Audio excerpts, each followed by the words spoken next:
द्वंद्व कहाँ तक टाला जाए, युद्ध कहाँ तक टाला जाए, तू भी राणा का वंशज है, फेंक जहाँ तक भाला जाए। सबसे पहले प्रजातंत्र टीवी परिवार की तरफ से नीरज चोपड़ा को गोल्ड मेडल जीतने की हार्दिक शुभकामनाएं। और नीरज चोपड़ा को शुभकामनाएं केवल प्रजातंत्र टीवी परिवार ही नहीं, पूरा देश दे रहा है। लेकिन आज हम आपसे कुछ ऐसी चर्चा करेंगे जिसको सुनकर, जिसको देखकर और समझकर आप भी सोचने को मजबूर हो जाएंगे कि ऐसी स्थिति हमारी क्यों है। 134 करोड़ लोगों में केवल नीरज चोपड़ा ही ऐसे क्यों हैं जिन्होंने भारत को गोल्ड मेडल दिलाया। क्या बाकी के 133 करोड़ लोग गोल्ड मेडल भारत को नहीं दिला सकते हैं? यह सबसे बड़ा सवाल है। हम चाइना से लड़ने की बात करते हैं, हम चाइना को पीछे छोड़ने की बात करते हैं, लेकिन हमारे और चाइना में फर्क इतना है कि चाइना आज 37 मेडल के साथ टॉप पर खड़ा हुआ है और हम 1 मेडल लेकर 66वें स्थान पर हैं। आखिर कैसे लड़ेंगे हम चीन से और कैसे उसको पीछे छोड़ेंगे? लेकिन हम चीन से लड़ने की बात तो छोड़िए, हम आकर फिर वहीं लौटकर अपने पड़ोसी पाकिस्तान से अपनी तुलना करने लगते हैं कि भाई साहब वो देखिए, वो पिछले कई सालों से उसने कोई मेडल नहीं जीता, हमने तो 1 मेडल जीत लिया है। अब सवाल उठना लाजमी यह हो गया है कि आखिर इतने बड़े देश में जिसकी इकोनॉमी को 5 ट्रिलियन बनाने की बात की जा रही है सरकार के द्वारा, इतने बड़े देश में आखिर 1 गोल्ड मेडल ही क्यों आता है?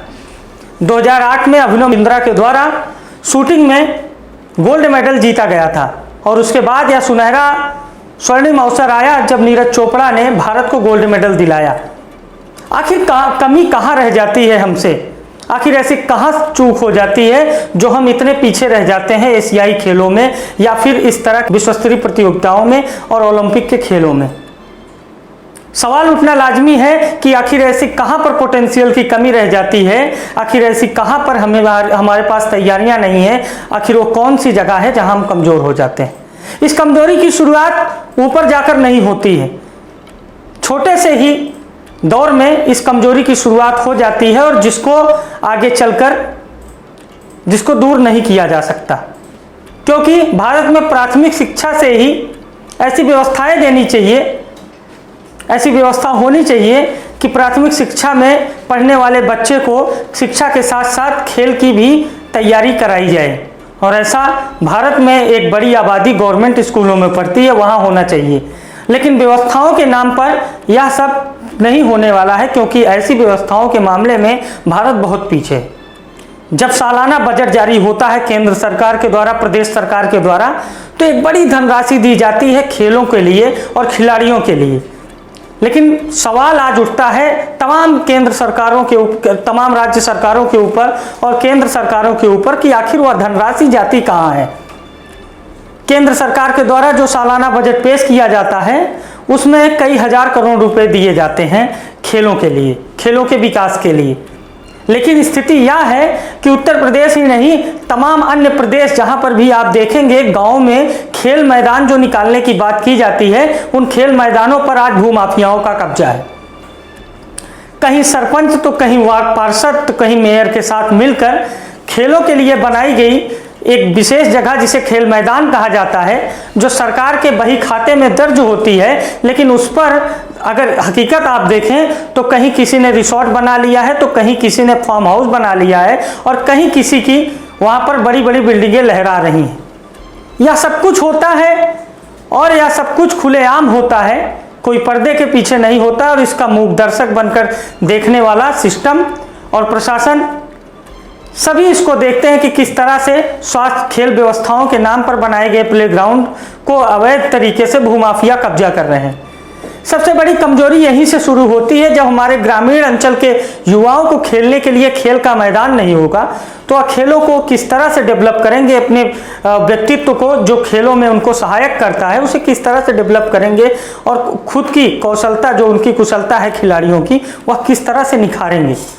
उसके बाद सवाल उठता है हमारी देश की खेल व्यवस्थाओं पर। स्टेडियम में एथलेटिक्स की बात की जाए, फुटबॉल की बात की जाए, कुश्ती की बात की जाए, जूडो कराटे की बात की जाए, ऐसे तमाम खेल, क्योंकि क्रिकेट की बात हम नहीं करेंगे, क्रिकेट हमारे यहाँ एक त्यौहार के रूप में देखा जाता है, वह तो घर घर है।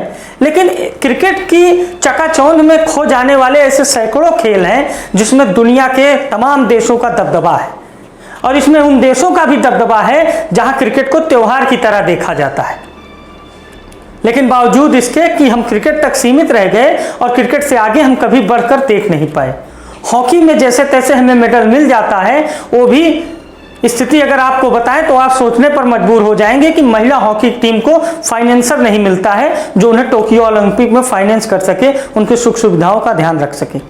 ऐसे देश में जहां खेलों के लिए फाइनेंसर की कमी है, जहां खेलों के लिए कोच तो रखे जाते हैं लेकिन वह उस तरह के खिलाड़ियों को नहीं तैयार कर पाते जो विश्व स्तर पर भारत का प्रतिनिधित्व कर सके।